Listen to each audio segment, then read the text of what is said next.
क्या आपने कभी सोचा है कि कैसे लोग सिर्फ 1,000 रुपए इन्वेस्ट करके करोड़पति बन जाते हैं? या फिर कंपनियां कैसे हजारों रुपए से ही हमारे निवेश किए हुए पैसों से बड़ी ग्रोथ करती है?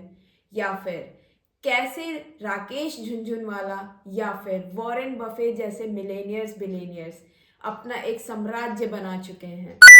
Hello everyone, welcome back to Stock Pirate. स्वागत है आप सभी का एक ऐसी दुनिया में जहां पर नंबर बोलते हैं, आपके सपने उड़ान भरते हैं और समझदारी से लिए गए फैसले इतिहास बदल देते हैं। जी हाँ, मैं बात कर रही हूँ शेयर बाजार के बारे में, यानी कि स्टॉक मार्केट। आज हम बात करेंगे कि कैसे स्टॉक मार्केट क्या होता है और कैसे हमें स्टॉक मार्केट में इन्वेस्टमेंट करनी चाहिए, और साथ साथ इसके कुछ मज़ेदार एग्जाम्पल्स के साथ इस सफ़र को यादगार बनाएंगे। तो चलिए इस वीडियो को एंड तक देखिएगा। शुरू करते हैं इस वीडियो को। सबसे पहले जानते हैं कि शेयर मार्केट क्या है। तो सबसे पहले आप इस सवाल का जवाब दीजिए, क्या आपने कभी सोचा कि आप अपने पसंदीदा ब्रांड्स जैसे रिलायंस, एप्पल या फिर ब्रिटानिया जैसी कंपनियों के मालिक बन सकते हो? नहीं। तो शेयर मार्केट आपको ये मौका देता है कि आप कुछ हजारों रुपए से ही इस कंपनियों के मालिक बन सकते हो। शेयर मार्केट में कंपनियां अपने निवेशकों को शेयर बेचती है और निवेशक उसमें कुछ हजार रुपए लगाकर अपने शेयर्स को खरीदते हैं और कुछ हिस्से के मालिक बन जाते हैं। इसके दो पार्ट्स होते हैं। पहला, प्राथमिक बाजार यानी प्राइमरी मार्केट। प्राइमरी मार्केट वो मार्केट होता है जहां पे कंपनियां खुद ही आकर अपने शेयर्स को बेचती हैं, जिनको हम आईपीओ कहते हैं, initial public offerings. For example एक समझते हैं, जैसे रिलायंस एक कंपनी है जिसने अपने 50 शेयर्स बेचे, 50 शेयर्स आईपीओ किए यानी पब्लिक को ऑफर किए। तो ये होंगे प्राइमरी मार्केट के एग्जाम्पल। अब आते हैं नंबर 2, द्वितीयक बाजार, सेकेंडरी मार्केट। नाम से ही पता चल रहा है ये सेकेंड ऑप्शन होता है जहां पे हमेशा शेयर्स की खरीद बिक्री लगी रहती है। एग्जाम्पल से समझते हैं, मोहन ने रिलायंस के वो शेयर खरीदे 100 रुपए के और उसने रीमा को यही सेम शेयर उसने बेच दिया 200 का। तो इसमें कंपनी जो है वो डायरेक्टली इन्वॉल्व नहीं हो रही है, कंपनी का कोई लेना देना नहीं है, जिससे फिर भी शेयर्स की खरीद बिक्री लगी हुई है। तो ये है एग्जाम्पल एक सेकेंडरी मार्केट का। नेक्स्ट आता है, हमारे माइंड में ये क्वेश्चन रेगुलर आता है कि आखिर कंपनियां शेयर्स बेचती क्यों हैं? तो चलिए इसको एक एग्जाम्पल से समझते हैं। मान लेते हैं एक कंपनी है सदर बाजार में बंसल साड़ीज के नाम से।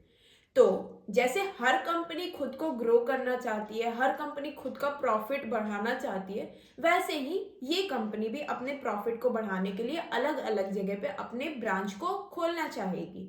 तो इसके लिए उसको पैसे चाहिए होंगे। तो वो कंपनी दो तरीके से पैसे लेगी। पहला, डेब्ट, जिसको हम लोन कहते हैं, कर्ज। दूसरा होगा, वो कंपनी अपने आईपीओस को बेचेगी। आईपीओस यानी इनिशियल पब्लिक ऑफरिंग्स देगी, जो कि सिर्फ लिस्टेड कंपनी ही पब्लिक्स को अपने शेयर्स दे सकती है। तो ये दो तरीके होंगे जिस तरीके से कंपनी को फंडिंग मिलेगी और वो अपना बिजनेस को और ज्यादा ग्रो कर पाएगा। वैसे तो इंडिया में बहुत सारे स्टॉक एक्सचेंज हैं रीजनल तौर पे, लेकिन इंडिया में मेन दो स्टॉक एक्सचेंज होते हैं। पहला है बीएसई यानी Bombay stock exchange. Sensex BSE का मेन प्राइस इंडेक्स होता है, जो कि सिर्फ टॉप 30 कंपनियों का परफॉर्मेंस को ट्रैक करता है। नेक्स्ट देखते हैं नंबर 2, एनएसई यानी national stock exchange. Nifty NSE का मेन इंडेक्स होता है जो कि टॉप 50 कंपनियों की परफॉर्मेंस को ट्रैक करता है। अब देखते हैं कि शेयर की कीमत यानी कि शेयर की प्राइस कैसे तय की जाती है। शेयर की कीमत मांग और आपूर्ति यानी कि डिमांड और सप्लाई पे तय करते हैं। अगर किसी कंपनी की प्रॉफिट अच्छी चल रही है, कंपनी अच्छी ग्रो हो रही है, तो लोग उसमें ज़्यादा इन्वेस्ट करेंगे ताकि उनको ज़्यादा प्रॉफिट हो। तो उसकी वजह से डिमांड बढ़ता है और जिसकी वजह से शेयर की प्राइसेस को बढ़ा दिया जाता है। सेम उसी तरीके से अगर वो कंपनी लॉस में चल रही है तो उसके शेयर प्राइसेस भी कम होंगे, क्योंकि लोग उसमें पैसे इन्वेस्ट करना कम चाहेंगे। इसके साथ साथ मार्केट की न्यूज़ और कंपनी का परफॉर्मेंस भी डिपेंड करता है कि शेयर की प्राइस क्या होनी चाहिए। तो ये था हमारा आज का सफ़र स्टॉक मार्केट की दुनिया में।